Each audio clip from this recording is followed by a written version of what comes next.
하나님 감사합니다. 이 시간에도 주의 음성 듣기 원합니다. 주님 말씀을 주시고 이 시간에 말씀 전하고 듣는 가운데 모든 해방을 얻어매운 세들 우리 안에 강팍한가 완악한가 하나님 대적하여 높아진 모든 이론과 웅맹인과 웃긴 것들 예수님의 이름으로 파쇄되고 떠나갈지어다.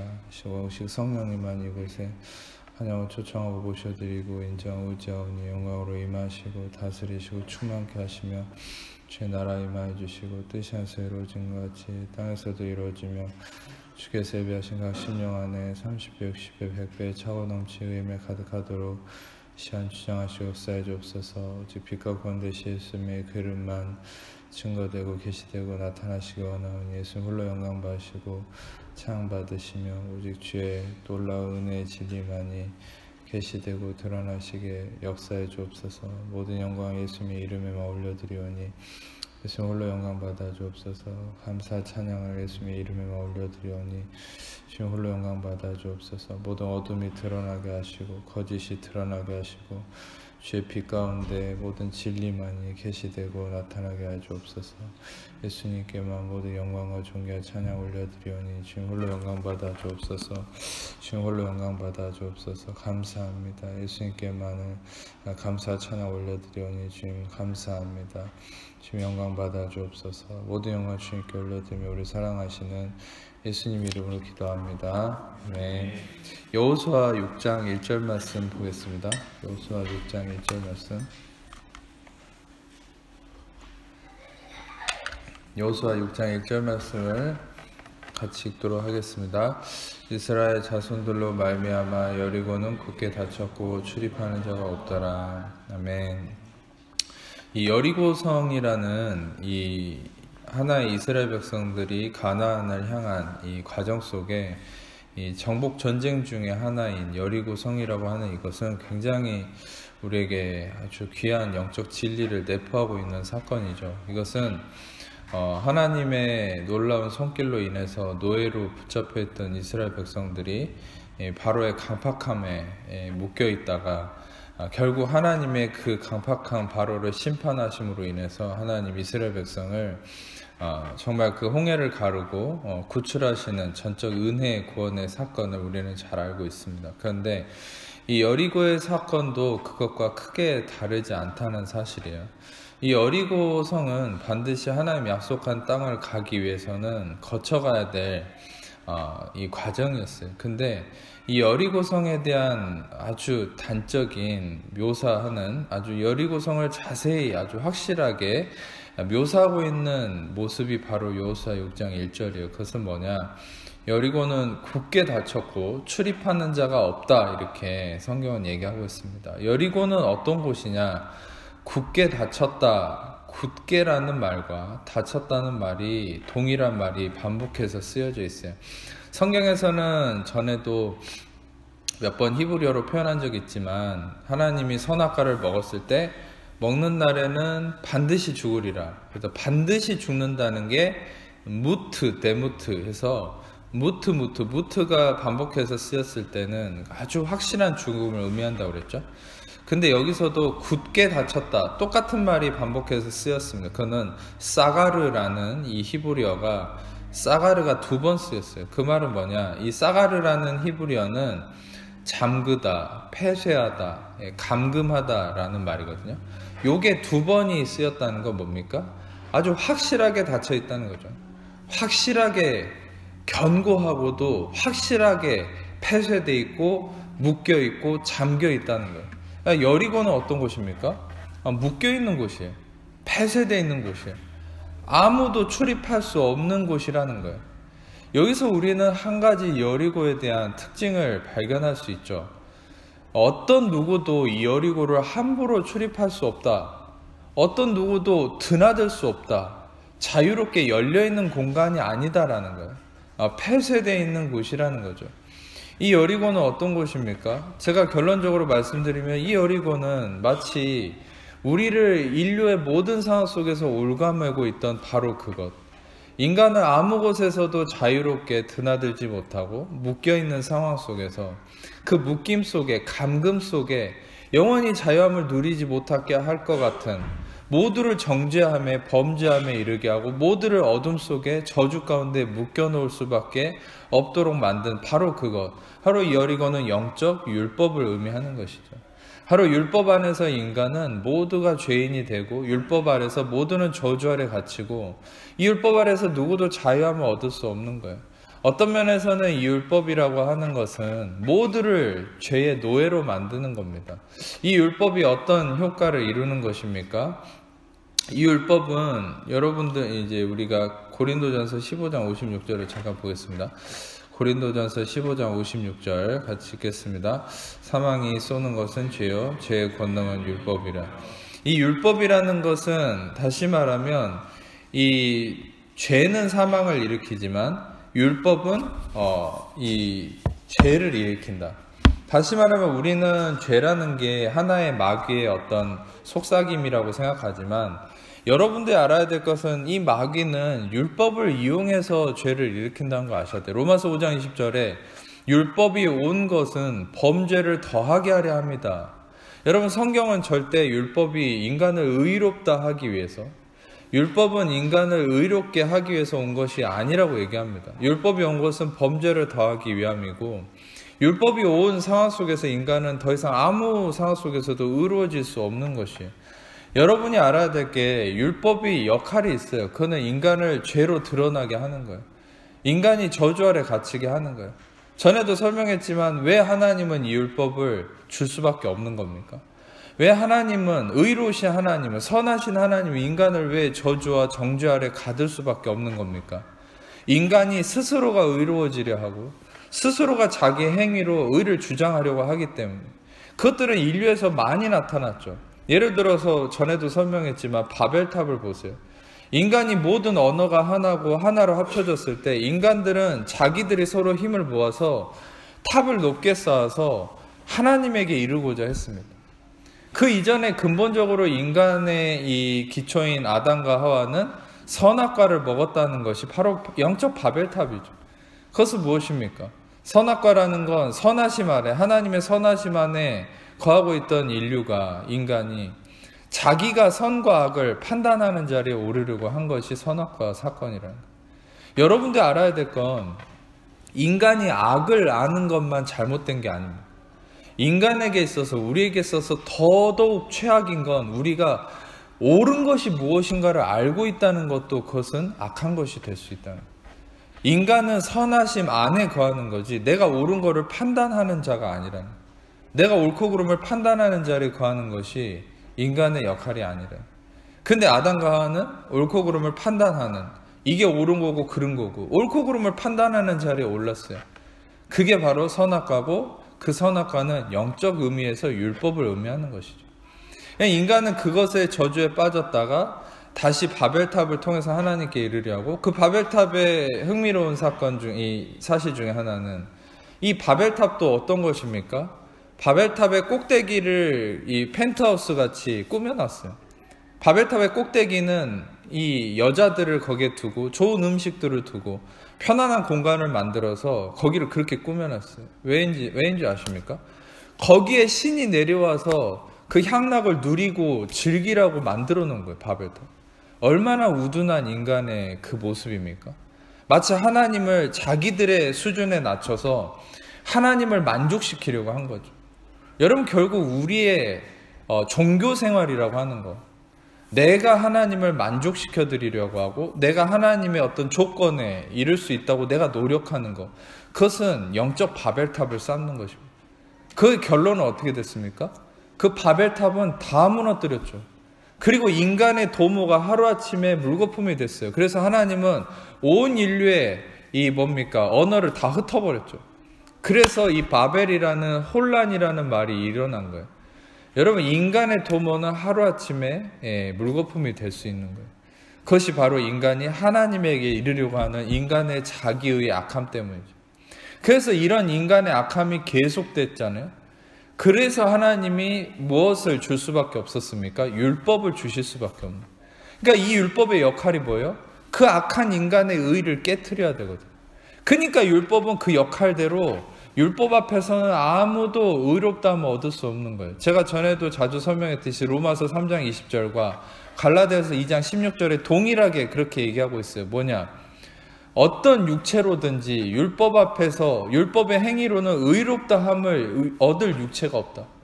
육체를 입고 있는 자는 그 누구도 아무리 자기가 623개나 되는 율법과 계명을 다 지킨다 해도 그는 누구도 육체를 가지고 있는 자는 율법 앞에서는 의롭다함을 얻을 수 없다. 성경이 이렇게 얘기해요. 왜입니까? 율법은 역할이 의를 무너뜨려야 되거든. 율법은 역할이 인간을 죄로 가둬야 되거든. 그러면 수순이 어떻게 됩니까? 인간이 율법 앞에서 철저히 자기가 아무것도 아님을 깨닫고 자기가 범죄한 자라는 걸 깨닫고 나서 어떻게 해야 됩니까? 자기의 의가 아닌 그리스도의 의를 구하는 거죠. 그리스도의 의라는 게 뭡니까? 내가 한 것이 아무것도 없지만 그리스도의 피 흘림의 대가 지불로 인해서 그 대가 지불로 인한 의롭다 하심이 나에게 나의 자격과 상관없이 선물로 주어짐으로 인한 그 의, 바로 그리스도를 통한 의, 그것이 하나님의 최종 목적인 거예요. 그러니까 율법이 온 것은 로마서 5장 20절을 다시 묵상하면 율법이 온 것은 범죄를 더하게 하려 하며 그러나 죄가 더한 곳에 은혜는 더 넘치는도다. 죄가 플레오나조, 헬라어로 플레오나조, 어바운드 한 곳에 은혜는 휘페르페리슈오 하시면 슈퍼 어바운드 한다는 거예요. 죄는 여러분들 다 보세요. 여러분들이 율법 앞에서 죄가 폭로됩니다. 저주 아래 갇혀있고 내가 한계가 가득한 사람이라는 게 발견이 돼요. 그런데 중요한 건 성경은 죄가 더한 곳에 그 율법 때문에 죄가 드러났지만 결국 하나님의 목적은 뭐라는 거예요? 그 죄가 더한 곳에 은혜는 더 넘친다. 은혜는 여러분의 죄와 허물이 드러나지 않을 정도로 모든 것을 덮고도 다 해결할 정도로 슈퍼 어바운드하게 휘페르페르시오하게 여러분들의 모든 것을 은혜로 덮으시는 게 하나님 목적이라는 거예요. 예. 그래서 여러분 율법의 목적은 은혜에 이르는 게 있어요. 근데 문제는 뭡니까? 하나님이 율법을 주셔서 인간들이 의를 깨닫고 의에 이르면 좋지만 인간들은 또 그 율법을 내가 개정시켜서 내가 지킬 수 있는 수준으로 낮추는 거예요. 그러니까 예수님 시절의 바리새인과 서기관들은 이 은혜의 본질이시고 율법의 완성자신 예수님 앞에서 심지어는 예수님이 안식일을 이루신 창조주인데도 그 예수님한테 안식일 날 손 안 씻고 이삭을 먹었다고 그거 가지고 뭐라고 따지지 않습니까? 안식일을 만드신 분한테 안식일에 대한 율법을 가지고 따지고 있는 거예요. 인간은. 솔직히 말해서 그 안식일을 지킨다고 하지만 그 바리새인과 서기관들은 진정으로 안식일을 지키지 못하는 거예요. 지키는 흉내만 낼 뿐이죠. 다시 말하면 여리고가 굳게 닫혀서 아무도 드나들지 못하고 폐쇄되어 있고 이 굳게 묶여있는 사슬에 묶여있는 것처럼 모든 인류는 다시금 그 율법에 묶여있는 거예요. 그 율법에 묶여있는 가운데서 그리스도의 의로 자유케 됨을 입어야 되는데 율법에 묶인 채로 지옥을 향해 치달아 가는 거예요. 결국 그 안타까운 상황에 있는 우리를 예수님이 구하러 오신 것이죠. 그게 뭡니까? 로마서 10장 4절에 같이 읽겠습니다. 로마서 10장 4절 시작. 그리스도는 모든 믿는 자에게 의를 이루기 위하여 율법의 마침이 되신 없습니까? 로마서 10장 4절은 이런 말씀이 있어요. 그리스도는 모든 믿는 자에게 의를 이루기 위하여 율법의 마침이 되시니라. 그러니까 그리스도는 이 땅에 오신 것이 여러분들 물론 사도행전 13장 38절과 39절에 바울이 정확하게 은혜의 복음, Gospel of Grace, 은혜의 복음의 본질이 무엇인가? 그것은 어떤 내 노력과 자격으로도 죄사함을 얻을 수 없지만 그리스도의 피값으로 그 이름으로만 죄사함을 얻을 수 있고 모세의 율법으로는 의롭다함을 얻을 수 없지만 오직 그 이름으로 예수의 이름으로만 의롭다함을 얻을 수 있다. 바로 죄사함과 의롭다 하심, 예수의 피로 인한 죄사함과 의롭다 하심이 바로 예수님의 십자가의 사역의 완성이고 그것이 목적이에요. 그래서 여러분들은 이 율법에 대한 모든 것을 완성하고자 하신 예수님의 뜻이 여러분 것이라는 거 알아야 되는데 많은 분들이 죄를 사했다는 이 부분은 이해는 하지만 아직도 율법을 이루시고 율법에서 나를 자유케 했다는 이 핵심적 진리를 너무나 간과하고 있어요. 어떤 부분은 은혜로 누리고 어떤 부분은 율법에 매여 있고 율법과 은혜를 다 받아들이는 거예요. 그러니까 이것이 충격적인 게 뭐냐면, 전에도 비유를 했지만 여러분들이 알아야 될 게, 여러분 왜 하나님이 율법 앞에서 그렇게 엄격하게 이스라엘을 대하신 줄 아십니까? 하나님이 율법 앞에서 이스라엘을 엄격하게 대하셨다는 건 이런 걸로도 볼 수 있어요. 제사장들이 성막에 들어가서 지성소에 들어갈 때 티끌만큼이라도 죄에 대한 회개가 이루어지지 않으면 그는 즉사합니다.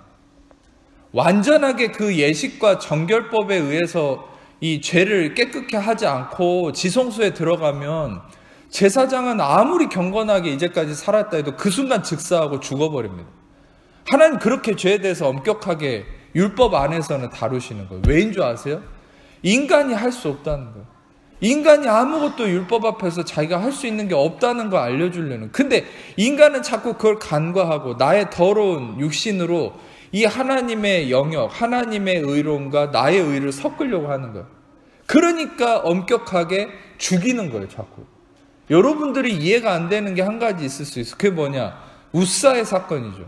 언약궤를 몰고 가는 수레가 넘어지려고 하니까 우사가 수레를 잡았는데 그 즉시 즉사해버렸죠. 우사라는 이름도 참 놀라워요. 우즈. 이건 히브리어로 우즈. 예, 여러분 그 잘 아는 우지라는 기관단총. 이 우지라는 기관단총이 이스라엘에서 개발하는 겁니다.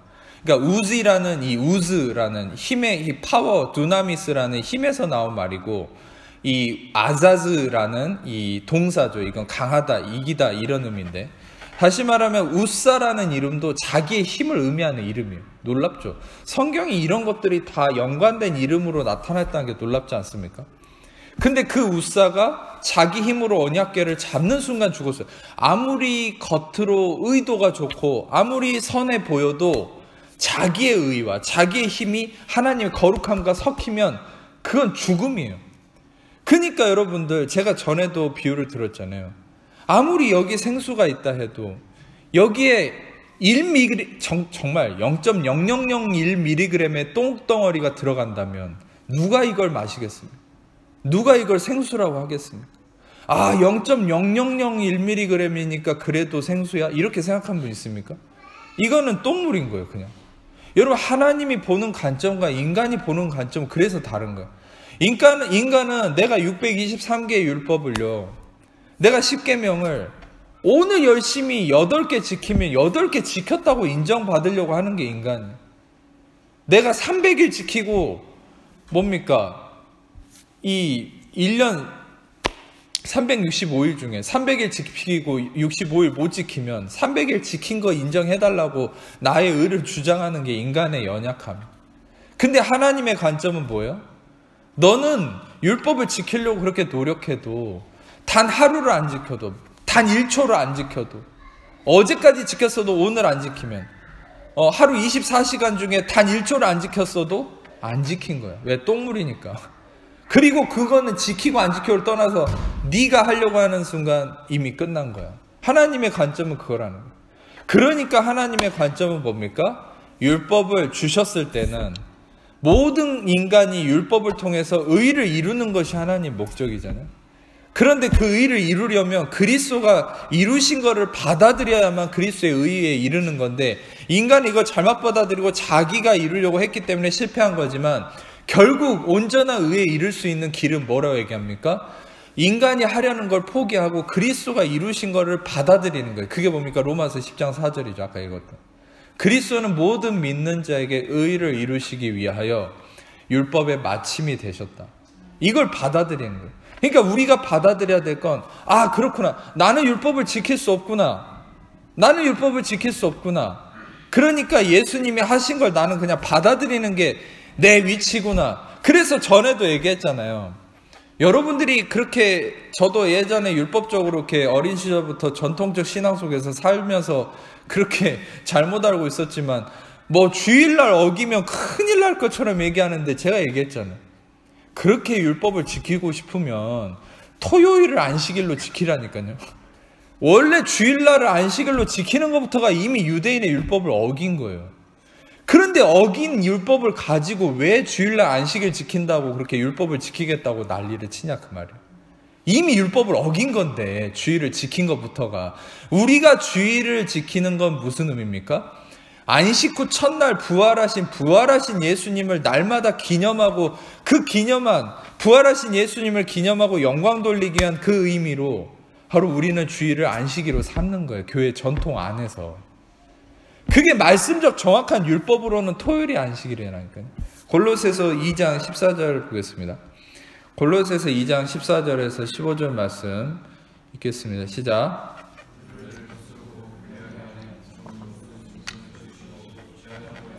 자업하시고 자들과 권세들을 무력하고 드러내어 삼으시고 십자가로 그들을 이기셨느니라. 아멘. 제가 여러분들에게 물론 이 부분에 대해서 먼저 설명을 드리면, 우리를 거스르고 불리하게 하는 법조문으로 쓴 증서, 이거는 율법이죠. 이거를 지우시고 제하시고 십자가에 못 박으셨다. 그리고 이걸 통해서 통치자들과 권세들을 무력화했다. 아페크두오마이.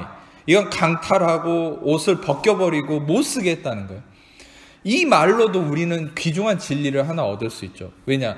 통치자들과 권세들은 누굽니까? 정사와 권세와 이 어둠의 세상 주관자 마귀죠. 아까 얘기했죠.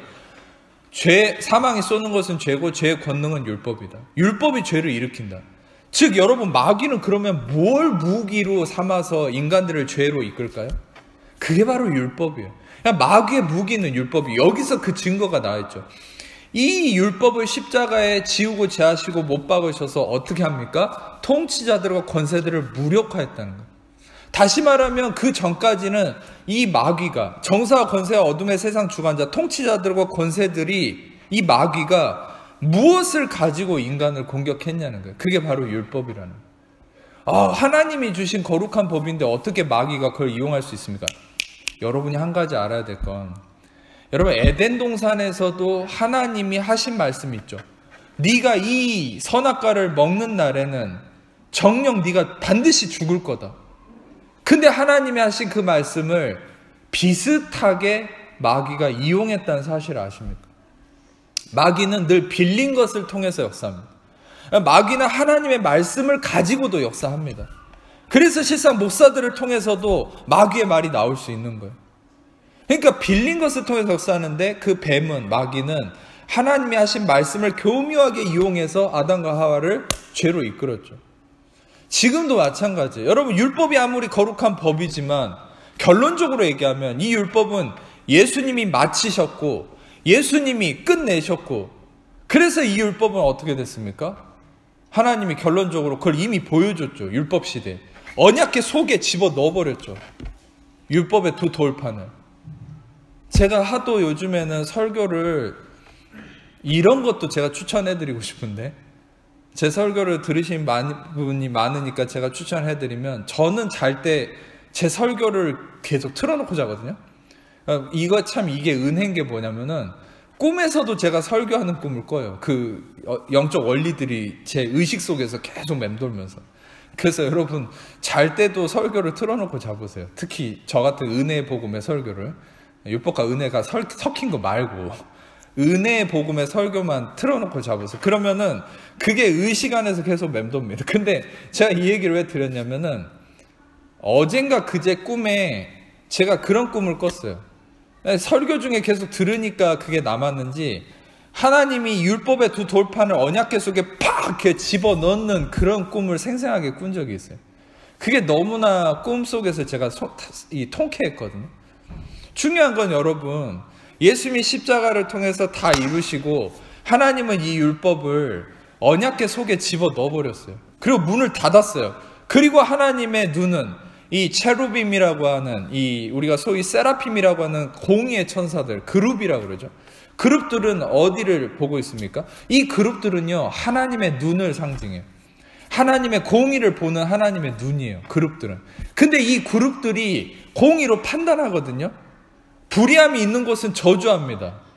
근데 여러분, 이 그룹들이 어디를 보고 있어요? 언약궤를 보면 바로 뚜껑을 보고 있죠. 이것을 mercy seat, 이것을 바로 뭡니까? 카포레트, 즉 여러분에게 전에도 설명했듯이 힐라스테리온, 카포레트, 즉 속죄소.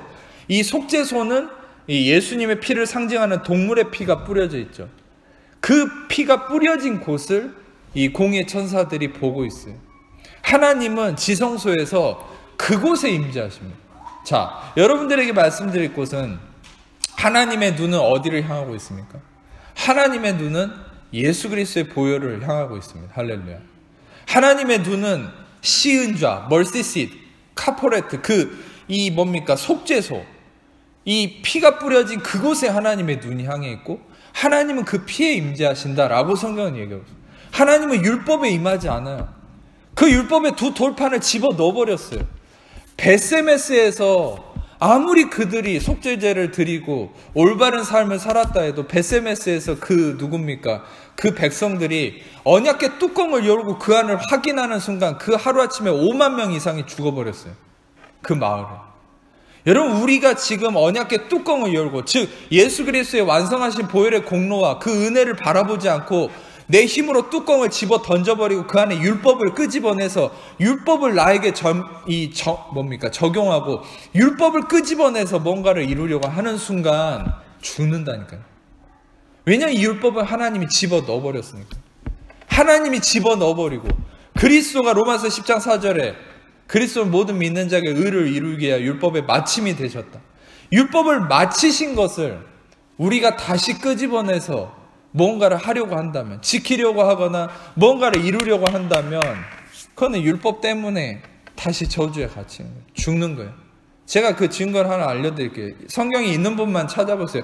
골로새서 2장 16절 7절, 아까 2장 14절 15절을 읽었지만 16절 7절을 한번 보실 필요가 있어요. 제가 읽어드릴게요. 그러므로 먹고 마시는 것과 절기나 초하루나 안식일을 이유로 누구든지 너희를 비판하지 못하게 하라.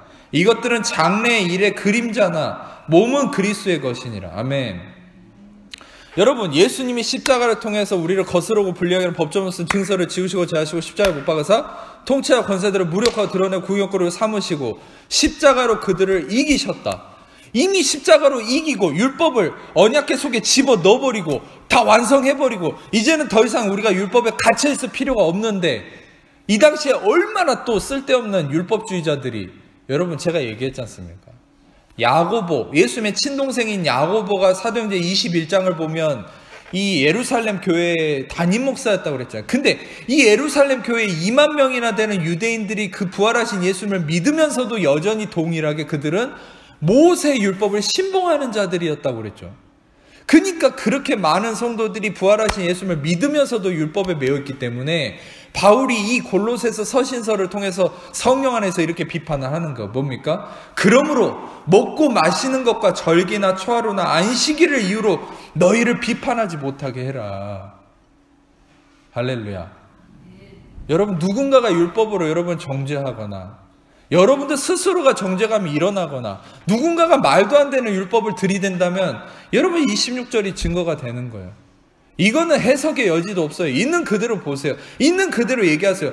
그러므로 먹고 마시는 것과 절기나 초하루나 안식일을 이유로 누구든지 너희를 비판하지 못하게 해라. 왜입니까? 이것들은 장래 일의 그림자이나 몸은 그리스도의 것입니다. 뭡니까? 무슨 말입니까? 이것들은 그림자라는 거예요. 이것들은 그리스도가 오실 때까지 그림자지, 그리스도가 와서 율법을 이루신 그 순간에 더 이상 율법은 우리에게 효력이 없다는 거예요. 예수님 뭐라 했어요? 복음서에 예수님 분명하게 얘기를 하셨죠. 예수님 뭐라 했습니까? 율법의 1.1획, 내가 율법을 폐하러 온 것이 아니라 율법의 1.1획이라도 남김없이 내가 다 이루리라, 세우리라, 기노마이 하러 왔다 그랬죠. 예수님은 그것을 율법을 존재화시킨다. 여러분, 인간은 아무리 노력해도 자기의 율법을 이 티끌만큼도 존재화시킬 수 없어요. 여러분, 어떤 분들은 그렇게 얘기할 수 있어요. 내가 좀 지켰다, 나는 부모를 열심히 공경했다, 살인하지 않았다, 간음하지 않았다, 이런 식으로 드러내려고 노력은 하겠죠. 근데 그거는 지켰다고 착각하는 거지, 예수님이 복음서 얘기한 것처럼 율법을 기노마이 하지는 않았어요. 나는 율법의 1.1획도 남김없이 내가 다 율법을 존재화시키러 왔다. 그건 뭡니까? 율법은 예수님 안에서만 성취될 수 있는 거예요. 우리가 지켜서 성취되는 게 아니에요. 율법은 2000년 전에 십자가에서 테텔레스타이 쿨라 피니시 할 때 다 이루어졌어요. 왜입니까? 전에도 얘기했잖아요. 예수님의 십자가의 가상 7원들이 율법을 이루어가는 모든 것의 마침표의 과정인데, 그 중에 제일 마지막이 신포도를 먹었잖아요. 이스라엘의 속담에 아버지가 신포도를 먹으면 아들의 이가 시다. 이거는 아담으로부터 이어지는 죄의 저주의 이 imputation of sin, 죄의 전가를 의미한다 그랬잖아요. 근데 그 죄의 전가를 끊는 거죠. 마지막으로 그걸 끊는 거죠. 신포도를 내가 목마르다 하고 신포도주를 마시고 죽으셨어요. 그것은 무엇을 의미합니까? 신포도주를 먹고 다 이루었다고 하셨어요. 아담의 저주를 끊으신 거예요. 더 이상 저주가 없는 거예요. 다 이루신 거예요. 다 이루셨다는 것은 무엇을 의미합니까? 이제는 더 이상 율법에 대한 저주, 너희에 대한 모든 저주가 끝이 났다는 거예요. 할렐루야.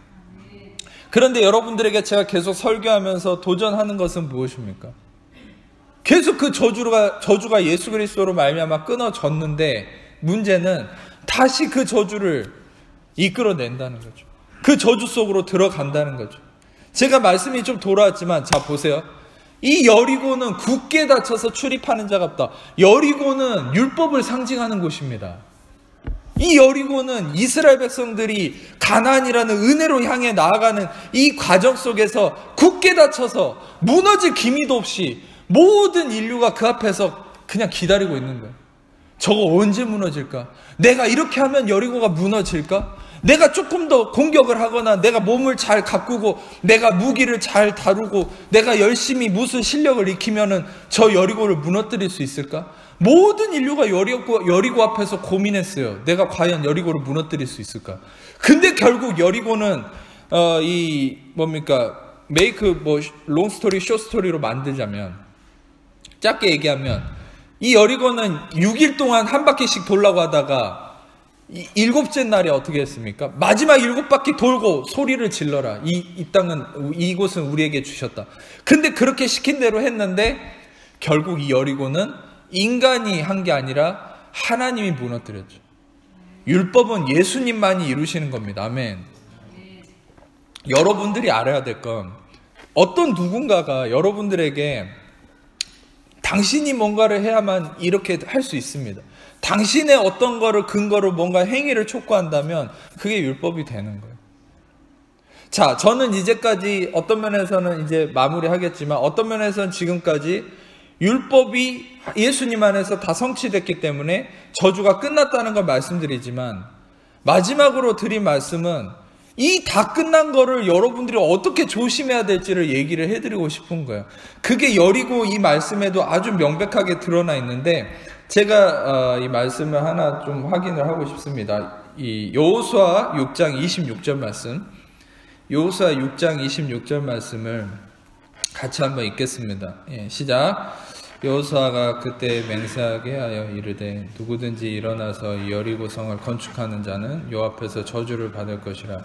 그 기초를 세울 때 이룰 것이요 그 문을 세울 때 그의 막내 아들을 이르리라 하더라. 자, 이 말씀이 너무 놀라운 건, 여리고가 다 무너졌는데 거기에 있는 모든 자들을 다 이스라엘 백성들이 죽이고 다 초토화시키고 있는 가운데 이제 다 마무리하고, 이제 또 어떤 면에서는 여러분 아주 중요한 진리를 한 가지 말씀드리면, 여리고의 여호수아 2장을 보면 정탐꾼을 보낼 때 이 정탐꾼을 몰래 숨겨서 이 살려준 이 예수님의 족보상에 드러난 기생, 창녀였던 누가 있죠? 라합이 드러나죠.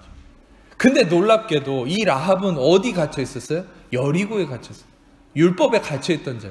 근데 이 라합이 전에 설교했지만 붉은 줄을 내달아서 자기들이 구원을 입잖아요. 붉은 줄을 내달아서. 여러분, 율법 아래에 있는, 저주 아래에 있는 모두는 그 붉은 줄, 그 아돔이라고 하는 이 붉은 것을 내달았을 때 구원을 입었습니다. 우리를 율법 아래에서 구원해 줄 수 있는 것, 바로 그 붉은 것, 바로 예수 그리스도의 보혈이 바로 우리의 모든 것의 구원의 이 중심이 된다는 사실이에요. 아멘. 라합은 이 보혈을 의미하는 이 붉은 것으로 말미암아서 구원에 이르고 다윗의 조상이 되고 예수님의 조상의 족보에 이르게 됐죠. 이것은 여담이었는데 아주 중요한 진리가 있었던 거예요. 근데 중요한 건 이 이 영적 율법을 상징하는 이 여리고가 무너졌을 때, 이 여리고가 무너진 상태에서 여호수아가 뭐라 얘기합니까?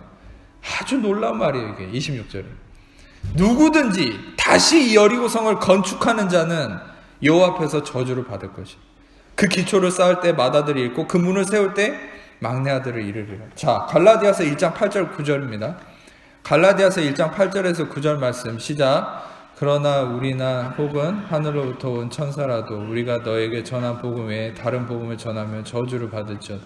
우리가 전에 말하였거니와 내가 지금 다시 말하노니 만일 누구든지 너희가 받은 것 외에 다른 복음을 전하면 저주를 받을지어다. 여기서 여러분들에게 한 가지 중요한 포인트를 말씀드리면 바로 이 동일한 말인 거예요. 갈라디아서에서 내가 너에게 전한 복음에 다른 복음을 전하면 너희는 저주를 받을 것.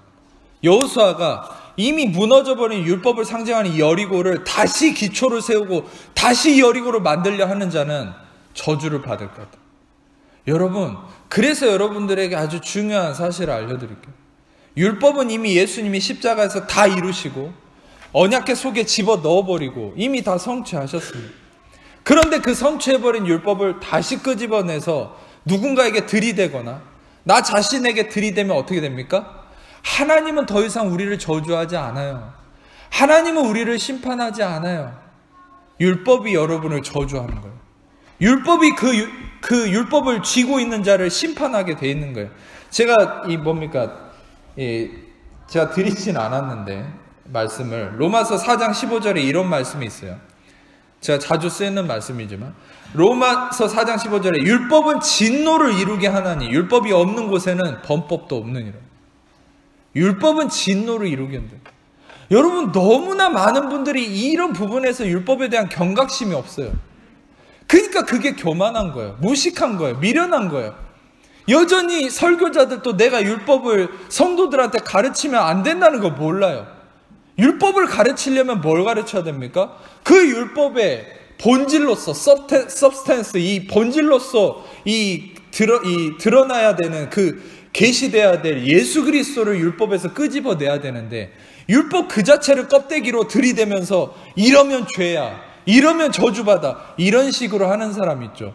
성경에 이런 거 쓰여 있는데 이거 어기면 죄야, 당신은 죄야. 그런 사람은요, 자기가 그거를 얘기하는 순간 자기 입으로 자기가 저주에 갇히는 거예요. 다시 한번 말씀드립니다. 성경을 껍데기로 쥐고서 그리스도의 계시를 받지 않고 성경에 이렇게 나왔는데 이렇게 안 하면 죄 지은 거야, 당신 이래서 죄인이야, 이런 식으로 성경을 이용하고 쓰는 사람들 있잖아요. 그 말 한 사람이 그거에 묶여서 저주 아래 갇히는 거예요. 율법은, 이렇게 표현해서 미안하지만 율법은 얄짤없습니다. 하나님은 긍휼의 하나님이지만 율법은 절대 긍휼이 없어요. 율법은 그냥 그대로 판단하고 저주하는 거예요. 아무리 여러분이 하나님 안에서 사랑받는 자녀고 기뻐하고 사랑받는 구원받은 자녀라도 여러분이 다시 율법을 쥐게 되면 하나님은 그것에 대해서 못 말립니다. 왜? 이제는 하나님이 아니라 율법이 그를 심판하고 저주하는 거니까요. 오늘 이 말씀을 너무나도 여러분이 귀하게 품어야 돼요. 여리고성 앞에서 얘기했던 이 여호수아의 말 뭡니까? 다시금 이 여호수아가 심지어 맹세하면서 얘기했다는 거예요. 맹세하면서 누구든지 일어나서 여리고성을 건축하는 자는 여호와 앞에서 저주를 받을 거다. 여러분, 무슨 말입니까? 우리는 이미 예수님이 다 이루신 것 안에 거해야 되는, 생명나무 아래서 그냥 생명나무 하나님이 임으로 먹되 이 에덴 동산에 있는 모든 열매는 임으로 네가 원하는 대로 다 먹어라, 그냥 허용하신 은혜를 누리라는 거예요. 할렐루야. 근데 왜 꼭 굳이 선악과를 먹어야 됩니까? 왜 허용하신 은혜도 많은데 왜 꼭 굳이 율법과 계명을 가지고 그걸 지키니 많이 하면서 남도 정죄할 뿐 아니라 자기도 정죄하면서 그 율법 안에서 저주 아래 심판 아래 거하냔 말이에요. 그게 아니래도 얼마나 우리가 누려야 될 은혜와 진리가 많습니까? 하나님의 선하심이 얼마나 많습니까? 여러분도 어떤 면에서는 여러분들의 신앙생활은 단지 여러분의 이재방이를 만나서 이런 설교를 들었기 때문에 좋은 설교를 들어서 여러분이 기쁜 게 아니라, 제가 전에도 여러분들에게 표현한 적이 있지만 제가 설명하는 이 바울의 복음, 가스펠 오브 그레이스, 은혜 복음이라는 게 뭡니까? 바로 오리지널 가스펠이라고 그랬죠. 이게 바로 복음의 원초적 복음이라고 그랬잖아요. 그래서 여러분이 자유한 거예요. 이런 설교를 들을 때 왜 마음이 자유해집니까? 이해가 안 돼도 마음이 자유해지는 이유는 한 가지. 이게 바로 여러분이 들어야 될 바로 더 가스펠이니까. 바로 그 복음이니까. 할렐루야. 이재방이가 얘기하는 설교라서가 아니라, 이재방이가 말을 잘해서가 아니라 여러분이 들어야 될 바로 그 말씀이니까 들었을 때 시원하고 자유함이 있고 기쁨이 생기고 소망이 생기고 삶에 대한 의욕이 생기는 거예요. 아멘. 저는 여러분들이 바로 복음이란 그런 것임을 깨달았으면 좋겠어요. 복음이란 내가 이거 해야 돼, 저거 해야 돼, 이렇게 살아야지라고 생각하는 것이 아니라, 꼭 설교 들을 때 그런 마음이 있다 그러잖아요. 목사님 내가 뭘 해야 될지 얼른 알려주세요. 그게 아니라는 거예요. 복음. 복음은 여러분이 들었을 때 이해가 안 될지라도 들었을 때 여러분 마음이 시원한 거예요. 기쁜 거예요. 자유함이 생기는 거예요. 여러분이 뭔가 이 복음을 들었음에도 여전히 아직도 그래도 내가 뭔가 해야 될 걸 알려주세요 라고 생각한다면 여러분들은 아직 묶여있는 겁니다. 더 들으셔야죠. 더 복음을 들으셔야죠. 근데 여러분들에게 드리고 싶은 얘기는 바로 복음은, 이 은혜의 복음은 여러분에게 뭐라고 얘기합니까? 너는 이미 자유케 되었다. 자, 제가 설교가 길어져서 이거를 구체적으로 얘기하지 못하겠지만 마가복음 5장 1절에서 9절 말씀을 보면 한 명이 나와요. 여러분 잘 아는 거라사인의 지방에 사는 귀신 들린 자가 나옵니다. 이 사람은 군대 귀신이 들렸어요. 마가복음 5장 1절에서 9절 말씀이에요. 군대 귀신이 들렸어요. 예수님이 너는 누구냐 했을 때 나는 군대입니다 그러는 거예요. 이 귀신이 내가 많다는 거예요. 근데 여러분 재밌는 게 있어요. 한 가지. 이 거라사라는 말이 흥미롭습니다. 이 귀신 들린 자에 대한 얘기가 마가복음과 누가복음에 두 쪽에 나와 있어요. 근데 이 거라사라는 말이 뭔지 아세요? 이게 성을 두른다라는 말. 이 사람은, 이 귀신 들린 자는요, 성을 두른 곳에 갇혀 있었어요. 거라사에. 이 말은 뭡니까? 바로 여리고에 갇혀 있는 것과 똑같은 거죠. 율법에 갇혀 있는 거랑 똑같은 거죠. 다시 말하면 귀신 들린 게 여러분 율법에 매여 있는 거예요. 여러분 우리는 그래서 말씀드렸죠. 우리는 그리스도 안에서 율법으로부터 자유케 된 자들. 그러면 여러분 그 말은 또 어떤 말입니까? 더 이상 어떤 악한 것도 율법으로부터 자유케 된 여러분을 구속할 수 없다. 할렐루야. 자, 마지막으로 이것만 읊어드리고 마칠게요. 골로새서 2장 14절 15절 다시 한번 얘기 드리면, 우리를 거스르고 불리하게 하는 법조문으로 쓴 증서를 지우시고 제하시고 십자가 못 박으사 통치자들과 권세들을 무력하고 드러내어 구경거리로 삼으시고 십자가로 그들을 이기셨느니라. 아멘. 이 말씀을 꼭 골로새서 2장 14절 15절 말씀을 오늘 가서 계속 좀 한마디 한마디 묵상을 해보세요.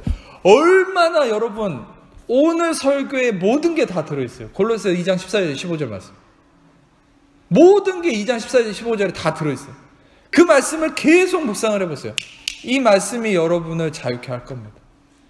여러분들은 이미 자유케 됐어요. 율법에서 자유케 됐어요. 여러분 귀신에게서 자유케 됐어요. 여러분 율법에서 자유케 됐어요. 질병에서 자유케 됐어요. 아멘. 누구도 여러분을 거기에 속박할 수 없어요. 그런데 여러분 왜 나한테 여전히 문제가 묶이고 달라붙는 것입니까? 그것은 여러분이 속는 것이죠. 본질은 여러분은 자유케 됐지만 속는 거예요. 다시 깨어나세요. 꿈에서 깨어나세요. 잘못된 거짓된 꿈에서 깨어나세요. 진리를 보세요. 진짜를 보세요. 리얼 아이덴티티를 보세요. 여러분 리얼 아이덴티티는 뭐예요? 주의 영이 계신 곳에 자유함이 있느니라. 여러분 자유한 자예요. 주의 영이 계신 곳이 어디입니까? 너희가 하나님의 성전인 것과 하나님의 성령이 너희 안에 계신 거 알지 못하는 거예요. 우리 안에 성령이 계세요. 성령이 계신 자는 자유함이 있다는 거예요. 할렐루야. 목사님 저는 아직도 빚이 있고요. 아직도 문제가 있고요. 아니요. 성령이 계시면 여러분 안에 자유함이 있어요.